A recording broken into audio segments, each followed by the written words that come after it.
I sometimes find myself drifting off in a contemporary church worship service and getting caught up in what I know are some rather strange preoccupations with the music.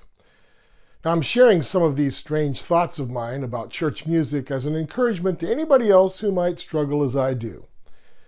You see, I struggle to keep my mind on worshiping God through the sometimes bizarre forms of music coming from the music teams I have heard over the years. So let me start by saying that I'm not thinking of any particular congregation. I'm not thinking of any particular music team.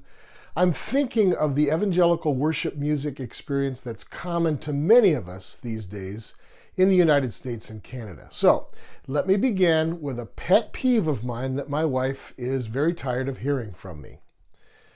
Many of you are familiar with that very pretty and moving worship chorus, "As the Deer" by Joel Engel.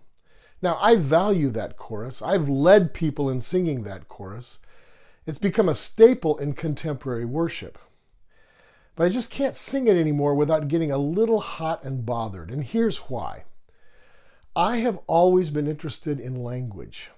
In my own educational research and writings, I have learned to be a stickler for grammar and consistency. So, here's what I mean. Listen to the words of this chorus. Here's how it goes. As the deer panteth for the water, so my soul longeth after thee. You alone are my heart's desire, and I long to worship thee. You alone are my strength, my shield. To you alone may my spirit yield. You alone are my heart's desire, and I long to worship thee. So here's the problem.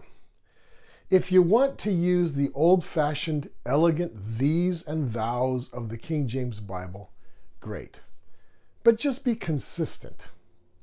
On the other hand, if you want to be more modern and address God as you, that's great too. I do it all the time in my own prayers. But again, be consistent.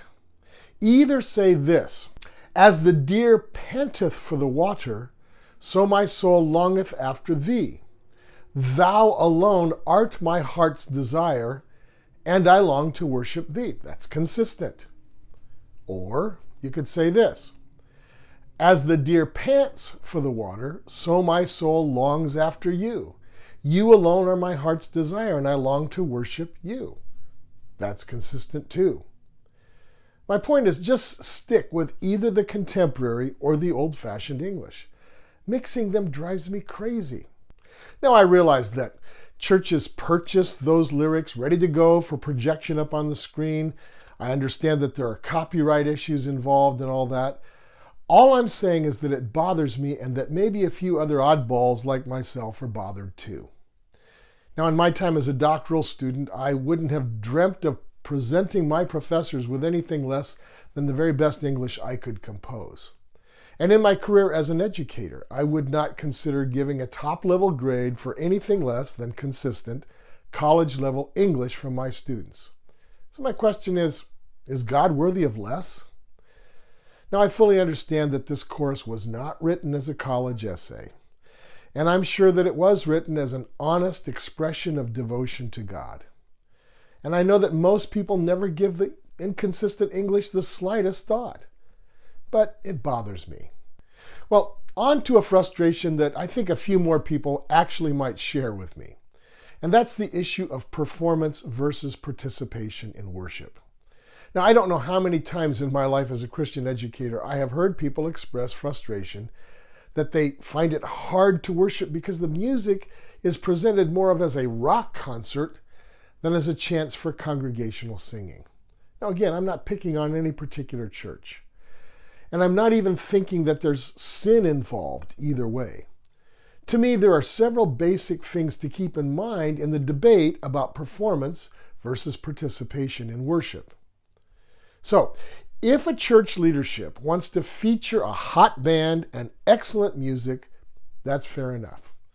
But tell your congregation that is what you're doing.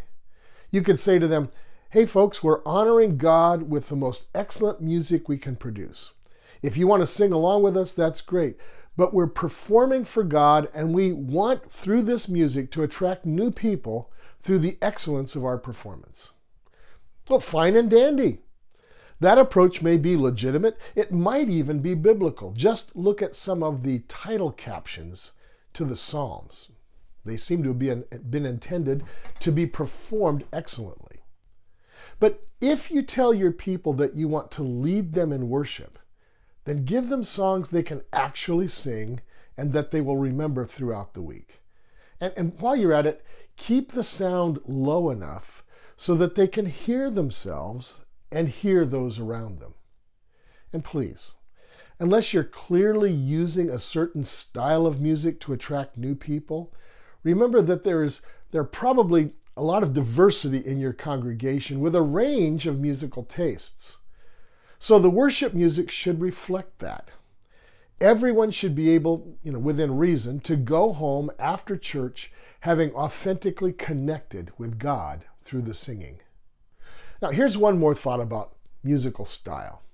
I've traveled to a number of countries around the world, not only to teach Christian leaders, which I have done quite a bit of, but also I have worshiped with Christian brothers and sisters in a variety of cultures. And in my experience, I have worshiped to music played on piano, guitar, organ, trumpet, violin, conga drum, tambourine, and just plain old a cappella.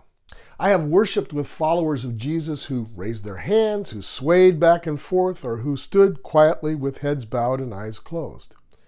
I've sung songs in English and Spanish, and I've lifted my heart when I could not sing the words because they were in French or in one of a number of tribal languages.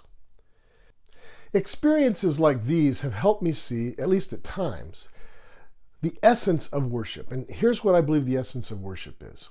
It's to adore God, to bend one's own will to His will, and to revel in the communion of fellow brothers and sisters in Christ. To me, style or choice of instruments should not be major issues, unless, of course, they do become an issue.